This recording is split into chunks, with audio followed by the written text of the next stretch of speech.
The Victorious episode, Helen Back Again, honestly pisses me the hell off. What do you mean, Helen back again? The actress Yvette Nicole Brown has never appeared in any Victorious episodes before this one, and she is not, in fact, back again. And even though this is Helen's first appearance on Victorious, she does not appear in any episodes after this one either, which is a total missed opportunity because she's funny as hell, but also, it's just weird. The episode makes it seem like she's gonna be a permanent new character, and she never leaves or quits her job as school principal during the episode. So how the fuck is she never seen again? Is she just never around? Can the kids just get away with literally anything at all? I mean, why make her the new principal canonically if she's just never seen again? Why? And an even bigger problem is, Helen showing up in Victorious makes absolutely no goddamn fucking sense, brother. It breaks the lore of iCarly, Drake and Josh, and Victorious all in one foul swoop. Fucking ridiculous.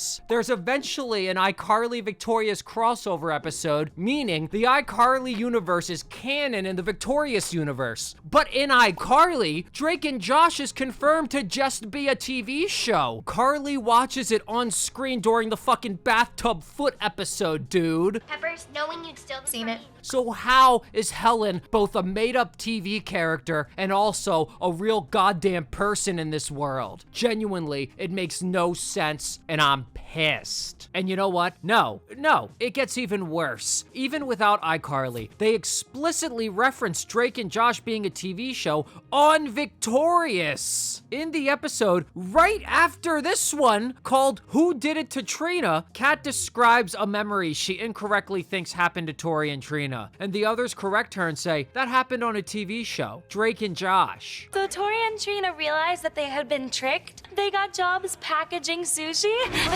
the sushi was moving way too fast. That didn't happen to Tori and Trina. It happened on a TV show.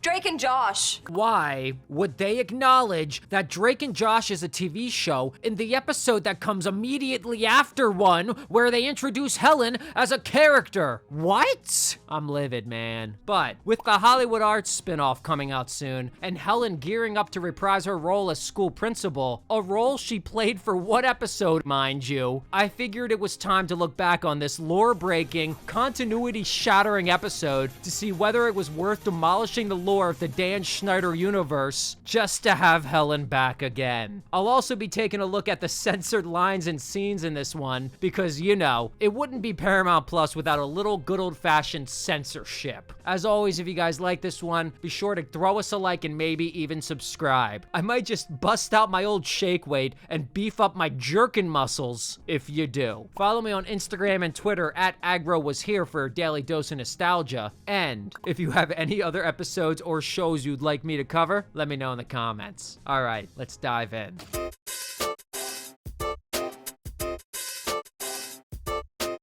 All right, full disclosure, there is a cricket loose in my room. I tried getting his ass, but he got the better of me. So if you hear me scream randomly during this video, that's why. So we start off with St. John trying to sell Robbie a bike for $400. And right off the bat, that's incorrect. Because in season 2, episode 2, Beck Falls for Tori, it's established that Robbie does not know how to ride a bike. You gotta add more things on the special skills. Yeah, you put bike riding as a special skill. Who can't ride a bike? Take a guess.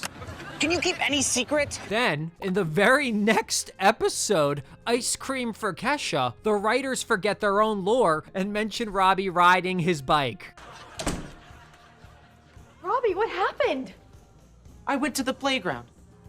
I got off my bike and I yelled, "Hey kids!" So first we're told that he can't ride a bike. Then we're told he already has a bike and now he's acting like neither of those two things are true because by wanting to purchase a bike, he's implying that he knows how to ride one and also doesn't have one. So Robbie agrees to buy the bike off St. John for $400. He then casually pulls out his wallet and whips out the $400 in cash at school, might I add. Damn! What high schooler goes to school with $400 cash on them? He literally looks surprised by the price of the bike.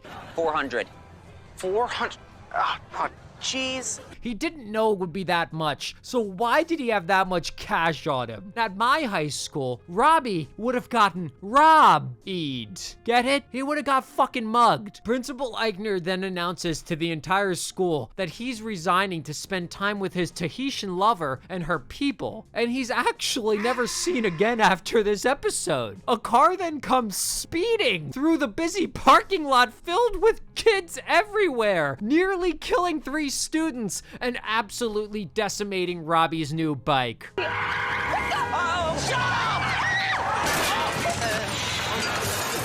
What was she even speeding towards? A brick wall? She wanted to kill herself. The driver is of course revealed to be Helen, played by the iconic Yvette Nicole Brown, reprising her role from Drake and Josh. And she instantly blames Robbie and tells him he shouldn't be parking his bike there. Even if there had been no bike there, the 3 students would have still had to dive out of the way for their lives. I mean, let's be real. That's attempted murder, easily. But when the kids get a little too sassy with her for almost killing them, she shuts them up real quick by explaining who she exactly is. Wait! Who are you? My name is Helen. I'm the new principal of Hollywood Arts. What exactly gives her the credentials to be a principal now? I'm pretty sure you need a formal education and a degree to become a high school principal. Helen was the manager of a movie theater. Cut to the kids doing an acting exercise in class. Trash, not funny, obnoxious, weird, theater kid garbage. Helen barges in and interrupts class to introduce herself to the students. And it kind of seems like Psychowitz and her already know each other. Hello, children. Psychowitz. Helen? What's the backstory there? Have these 2 been fucking? You see him? That's the spazzy boy whose bike I ran over. Spazzy. And Paramount Plus actually censored that line to take out the word spazzy because that's now considered an offensive word, I guess. Spazzy. So the censored line just sounds like this. You see him? That's the spazzy boy whose bike I ran over.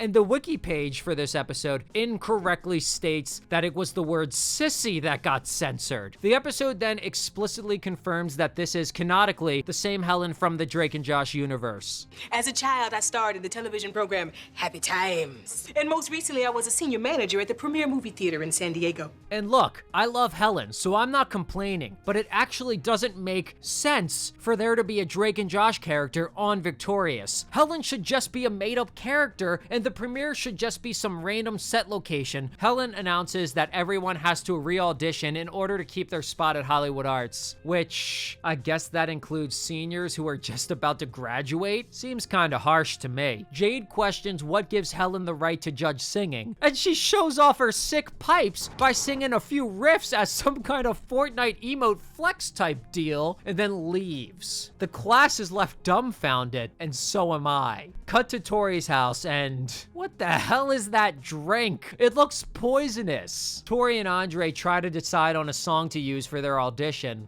and I don't know why exactly they're auditioning together, but okay. Tori's stressing out, and Andre tells her she needs to calm the fuck down. We gotta be pretty rockin' fantastic. You need some warm cocoa. Why do they need cocoa if they already have their green chemical drinks? And the green drinks are gone. They disappeared. Fuck you. Meanwhile, Trina is practicing some sort of kickboxing moves instead of practicing for her audition because she's confident she'll nail the audition, of course. And that's that. Some undisclosed amount of time later, could be a day, a week, months, all of the kids are at school re-auditioning for Helen. Trina's audition is, of course, hilariously bad, and she's got St. John working the lights for her while she performs. Does that count as his audition as well? Is his talent allowed to be working behind the scenes? Beck does a dramatic monologue. Kat is then told she only has 90 seconds to do her audition, despite everyone else getting 5 minutes. So her stunt double does some juggling. Then she does a hyperactive cocaine-induced speed singing, speed dancing thing, and she actually finishes her audition in 60 seconds flat. So honestly, she could have gone a bit slower. But let's be real. We obviously can't have have Ariana Grande singing normally and showing off her voice when Tori is supposed to be the main character. That's why they did it. And in case anyone was wondering, I still have not found that cricket. Just lurking in the shadows at this point. Next is Robbie, and his audition is, interesting. Let's just say it raises some questions. When I'm eating ribs, do I really want to be thinking about a baby's back? You're bombing, boy. A boy doing terrible stand-up comedy and being heckled by his own puppet. Now that's creative. No, this isn't part of my routine. He's really interrupting me.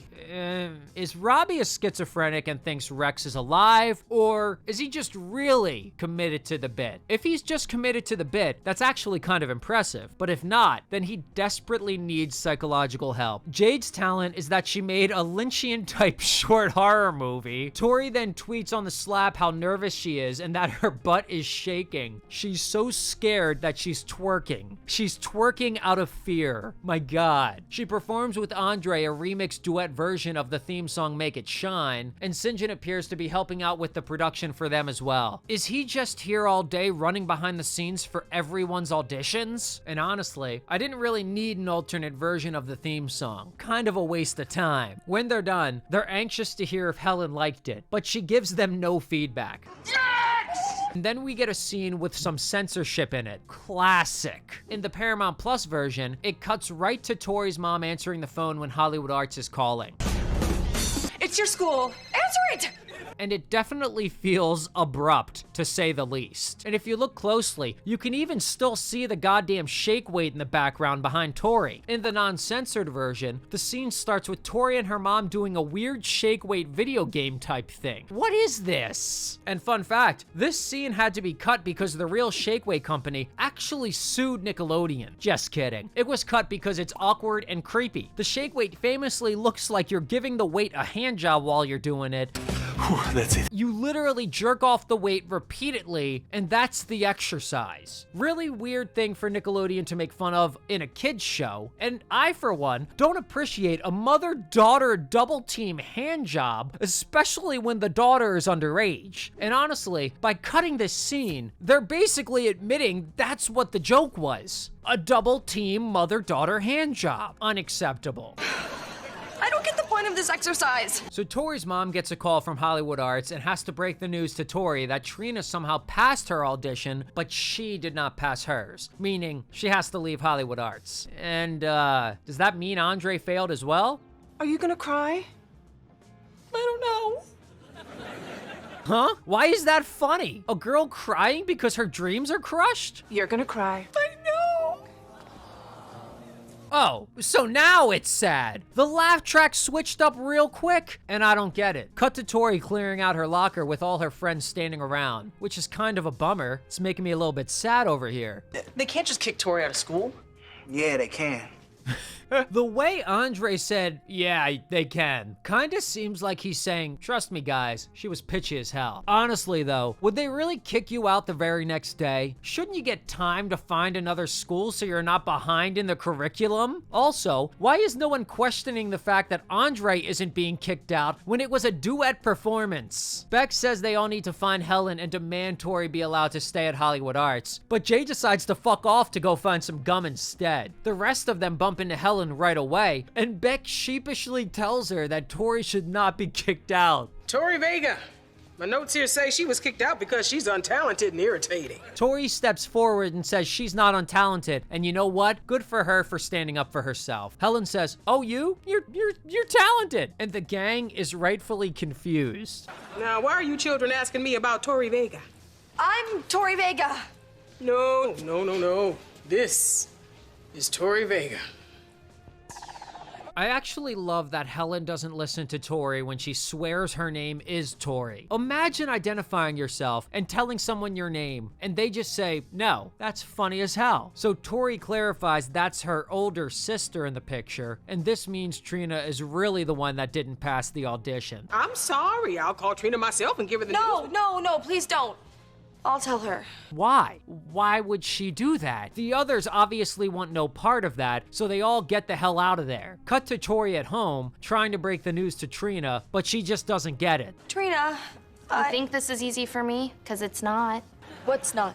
Being the talented one in our family. And listen, if I could just somehow suck some talent out of me and sprinkle it all over you, I would consider doing that. No part of her is comprehending that she's the one who failed the audition. But to be fair, Tori didn't come out and say it in clear language. She just kind of tiptoed around it and hinted at it, which, yeah, it didn't work at all. At school, Tori tells Robbie her plan to get Trina unkicked out from Hollywood Arts. To have Robbie pretend to mug Helen, then Trina will bust out her sick karate moves, beat up Robbie, and Helen will be so grateful that she'll let her stay in school. Robbie objects to the plan because he doesn't like getting beaten and never has, but he agrees to the plan nonetheless after Tori pesters him for like 2 seconds. I need you to do this. No. Please. No. Please. All right. Come on now. Trina gets to school early just like Tori planned, and Robbie gets into position. I'm afraid.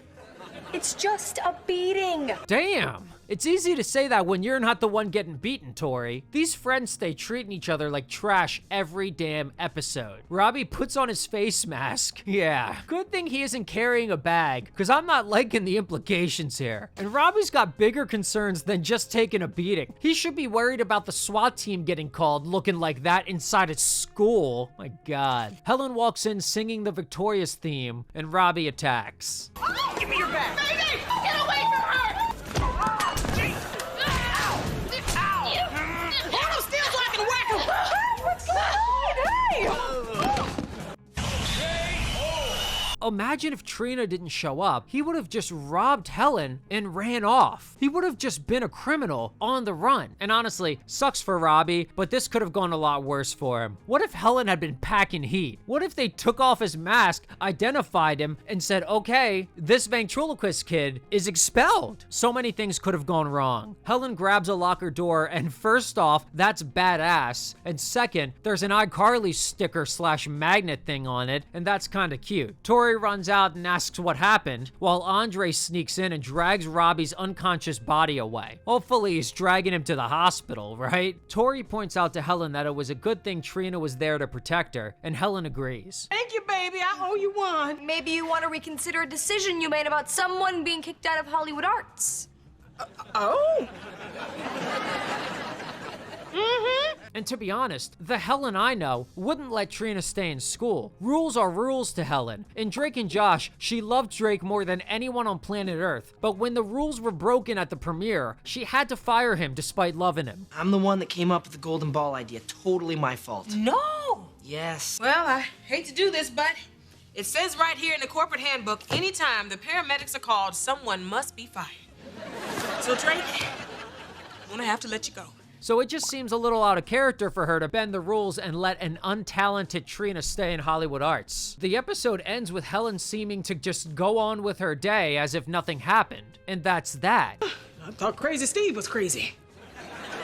All right, better call the police to come get...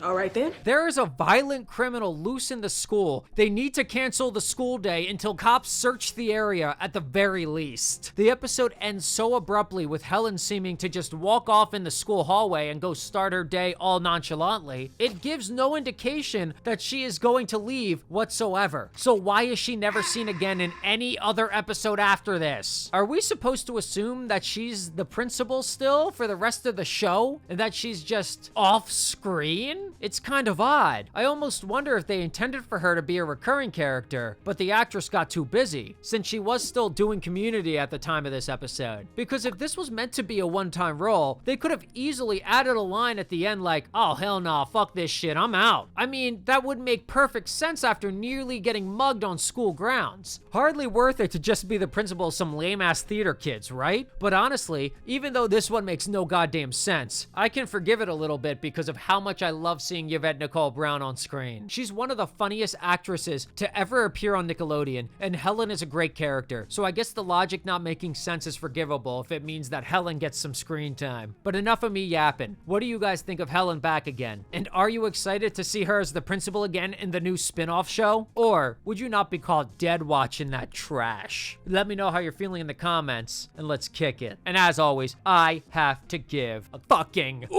huge shout out to the Agro Army, the channel members and Patreon members. Seriously, thank you. And if you're still here, make sure you're subscribed and check out some other videos. Oh yeah, and by the way, I never found the cricket, so he will continue to lurk in the shadows for God knows how long. All right, thanks for listening.